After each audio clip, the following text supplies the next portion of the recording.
Hi viewers, welcome to my channel smiley శైలి vlogs. ఈరోజైతే ఒక మంచి ఫ్రై రెసిపీతో మీ ముందుకు వచ్చేసాను. సో స్టార్ట్ చేసేద్దాం మరి. సో ముందుగా కాకరకాయ ఫ్రై చేసుకోవడానికి నేను 1/2 kg కాకరకాయలు తీసుకుంటున్నాను. సో ఈ కాకరకాయలు శుభ్రంగా వాష్ చేసుకొని క్లీన్ చేసుకున్న తర్వాత పైన పొట్టు చెక్కేసుకోవాలండి. చెక్కున్న తర్వాత నేను ఇలా చిన్న చిన్న పీసెస్ కింద కట్ చేసుకుంటున్నాను. లోపల పప్పు చాలామంది పాడేస్తారనమాట. సో మేము పాడేయము, అందులో కాల్షియం అన్నీ ఉంటాయి కాబట్టి. పొడి చేసుకోవడానికి కావాల్సిన ఇంగ్రీడియంట్స్: 6 ఎండుమిర్చి, 4 స్పూన్స్ పల్లీలు, శనగపప్పు 4 స్పూన్స్, మినపప్పు 4 స్పూన్స్, వెల్లుల్లి మీడియం సైజ్ 1, కొబ్బరి 1/2 ఇంచ్, జీలకర్ర 1/2 స్పూన్, ఆవాలు 1/2 స్పూన్, మెంతులు 1/2 స్పూన్, నిమ్మకాయ సైజ్ అంతా చింతపండు.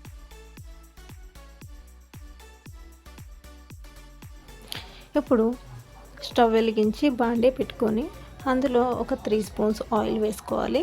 వేసుకున్న తర్వాత ఏదైతే పొడి చేసుకోవడానికి ఇంగ్రీడియంట్స్ తీసుకున్నామో అవి అందులో వేసుకుని దూరగా వేయించుకోవాలన్నమాట. సో ఈ విధంగా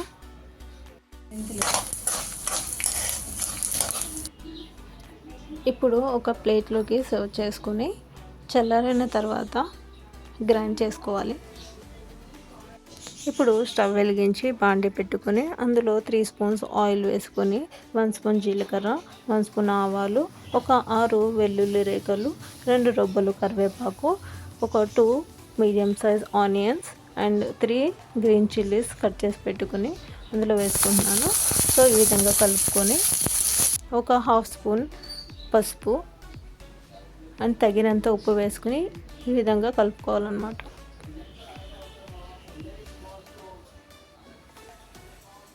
తర్వాత ఏవైతే మనం కాకరకాయ పీసెస్ కింద కట్ చేసి పెట్టుకున్నామో ఇప్పుడు ఇవి ఇందులో వేసుకొని మనము ఫ్రై చేసుకుందాము.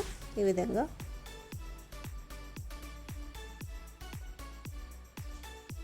ఇలా కలిపి పెట్టిన తర్వాత ఇది దగ్గరికి అయ్యేంత వరకు మనము మూత పెట్టుకొని కొద్దిసేపు ఒక 10 minutes వరకు ఉడికించుకోవాలి. ఇప్పుడు తాలింపు పెట్టుకున్న ఇంగ్రీడియంట్స్ అన్నీ పక్కకు పెట్టుకున్నాం కదా, చల్లారిన తర్వాత అప్పుడు నేను గ్రైండ్ చేసుకుంటున్నాను.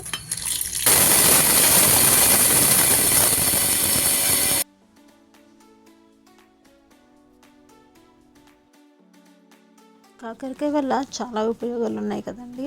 అండ్ ఇందులో వచ్చేసి విటమిన్స్ అండ్ మినరల్స్ చాలా ఉంటాయి. ఇది డయాబెటీస్ వాళ్ళకి చాలా మంచిదన్నమాట. డయాబెటీస్ అనేది కంట్రోల్ చేస్తుంది. ఎర్లీ మార్నింగ్ కాకరకాయ జ్యూస్ తాగితే డయాబెటీస్ చాలా కంట్రోల్ అవుతుంది. ఇలా డైరెక్ట్గా తాగలేని వాళ్ళు కర్రీ లేదా సింపుల్ వేలో ఫ్రై చేసుకుని లేదా కర్రీ చేసుకొని తింటే హెల్త్ కూడా చాలా మంచిది. సో చూసారు కదా, ఈ విధంగా గ్రైండ్ చేసి పెట్టుకున్న ఈ పొడిని నేను ఈ కర్రీలో మిక్స్ చేస్తున్నాను. మిక్స్ చేసిన ఒక 10 to 15 minutes మూత పెట్టి దగ్గర అయ్యేంత వరకు చూసుకుని దీన్ని దించేసుకోవడమే. సో ఎంతో టేస్టీ అయిన కాకరకాయ ఫ్రై రెడీ అయిపోయిందండి. సో ఎవరికైనా కాకరకాయ కర్రీ చేయడం రాదు అనుకున్న వాళ్ళు, చేదుగా ఉంటుంది అనుకున్న వాళ్ళు ఈ విధంగా సింపుల్ వేలో ట్రై చేసుకోండి. అలాగే వేడి వేడి అన్నంలో కలుపుకొని తింటే ఎంత టేస్ట్గా ఉంటుందో ఒకసారి మీరు ట్రై చేయండి. అలాగే ఎలా ఉందో కమెంట్ బాక్స్లో కమెంట్ చేయండి. సో ఫ్రెండ్స్, నా ఛానల్ ఫస్ట్ టైం చూసినట్టు అయితే లైక్, షేర్ అండ్ సబ్స్క్రైబ్ చేయండి. మరిన్ని వీడియోస్తో మీ ముందుకు వస్తాను. Thank you all.